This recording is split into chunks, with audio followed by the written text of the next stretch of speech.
नमस्कार। आज हम आपके सम्मुख कुछ प्रश्न लेकर उपस्थित हुए हैं जो इस प्रकार हैं।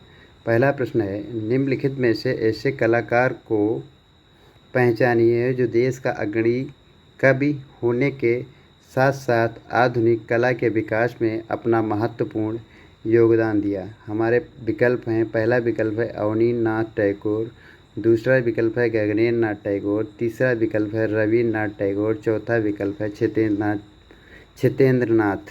तो इसका सही आंसर है 3 नंबर रवींद्रनाथ टैगोर। रवींद्रनाथ टैगोर देश के प्रसिद्ध कवि होने के साथ साथ एक वयोवृद्ध कलाकार भी रहे। इनकी एक पेरिस में कला प्रदर्शनी हुई थी, वो काफ़ी ज़्यादा प्रशंसनीय रही है।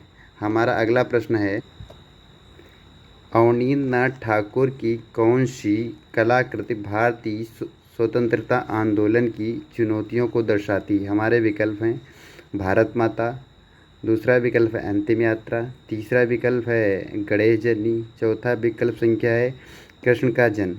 तो इस प्रश्न का सही आंसर है भारत माता। भारत माता आप पेंटिंग देखेंगे तो उनकी 4 भुजाओं में 4 प्रतीकात्मक चीज़ें अंकित की गई हैं जो देश की चुनौतियों को दर्शाती थी, इसलिए इस प्रश्न का सही उत्तर है भारत माता। अगला हमारा प्रश्न है,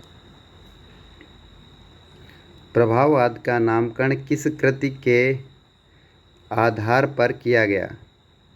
हमारे विकल्प हैं, पहला विकल्प है सूर्य उदय का प्रभाव, दूसरा है सूर्य अस्त का प्रभाव, तीसरा है वर्षा का प्रभाव, चौथा है जलवायु का प्रभाव। तो इसका सही आंसर है सूर्य उदय का प्रभाव। इसी के मोने की कृति है, इसी कृति के आधार पे प्रभाववाद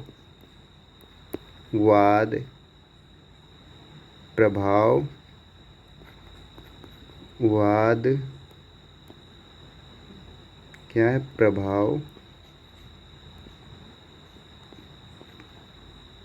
प्रभाववाद शब्द आया। इसी कृति के आधार पर सूर्य उदय के प्रभाव चित्र के आधार पर ही इसका प्रभाववाद नाम पड़ा। ये कृति जो है मोने की थी। अगला हमारा प्रश्न है,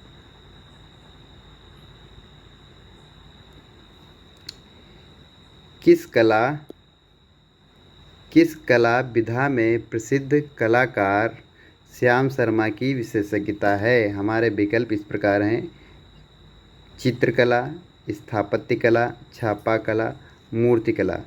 तो जो श्याम शर्मा की विशेषज्ञता है वो छापा कला में रही है और ये बिहार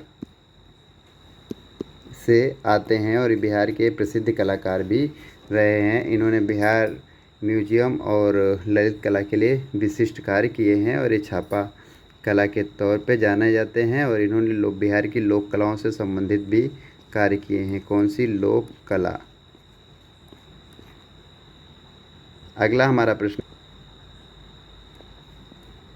भारतीय राष्ट्रीय कांग्रेस के अधिवेशन के लिए भित्ति चित्र किस कलाकार ने बनाए। हमारे विकल्प इस प्रकार हैं, गगनेंद्र नाथ टैगोर, सुबोध गुप्ता, यामिनी राय, नंदलाल।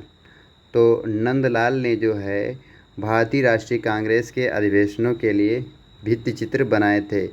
इनका विषय जो है लोक कला से संबंधित था।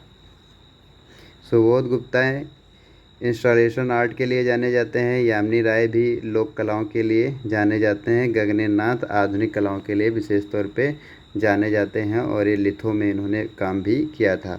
अगला हमारा प्रश्न, शान शौकत से युक्त डेविड की मूर्ति किस कलाकार ने बनाई है।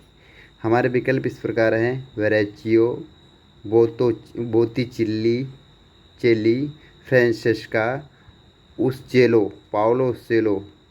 ये हमारे विकल्प हैं। तो इसका सही आंसर है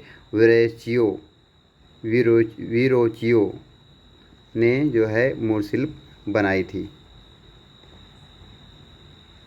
अगला हमारा प्रश्न नंबर 6 है, कला के क्षेत्र में अग्रणी योगदान करने वाला संस्थान शांति निकेतन किस राज्य में स्थित है। हमारे विकल्प इस प्रकार हैं, तमिलनाडु पहला विकल्प है, दूसरा है उड़ीसा, तीसरा है पश्चिम बंगाल, चौथा है कर्नाटक। तो पश्चिम बंगाल जो है यहाँ पर शांति निकेतन स्थित है। पश्चिम बंगाल को भारतीय पुनर्जागरण काल की जन्म भूमि भी कहा जाता है। यहीं से ही वाद शैली भारतीय कला में पुनर्जागरण काल कला और साहित्य में दिखाई पड़ता है और स्वतंत्रता आंदोलन की भी यहीं से जड़ें पनपती हैं, पूरे देश में फैलती हैं। और ये वर्तमान में जो है रविंद्र विश्व भारती विश्वविद्यालय से संबंधित है। अगला हमारा प्रश्न है, प्रागैतिहासिक काल का प्रसिद्ध चित्र शहद एकत्र करते हुए किस गुफा से मिला है? हमारे विकल्प इस प्रकार हैं, पहला है पंचमढ़ी, दूसरा है भीमबेटका, तीसरा है होशंगाबाद, चौथा है सिंघनपुर। तो शहद एकत्र करते हुए जो चित्र है ये भीमबेटका से मिला है। इसके अलावा यहाँ से संगीत का आनंद लेते प्रेमी युगल और शस्त्रधारी सैनिक और बाजार के ओर से बकरी का भी दृश्य मिला है। अगला हमारा प्रश्न है,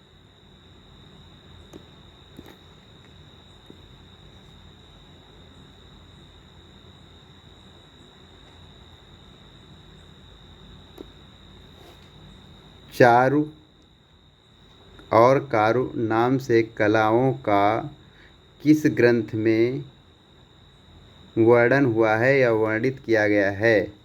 हमारे विकल्प हैं पद्म पुराण, अग्नि पुराण, चित्रसूत्रम, अष्टाध्यायी। तो चारु और कारु नाम से कलाओं को अष्टाध्यायी में वर्णित किया गया है। चारु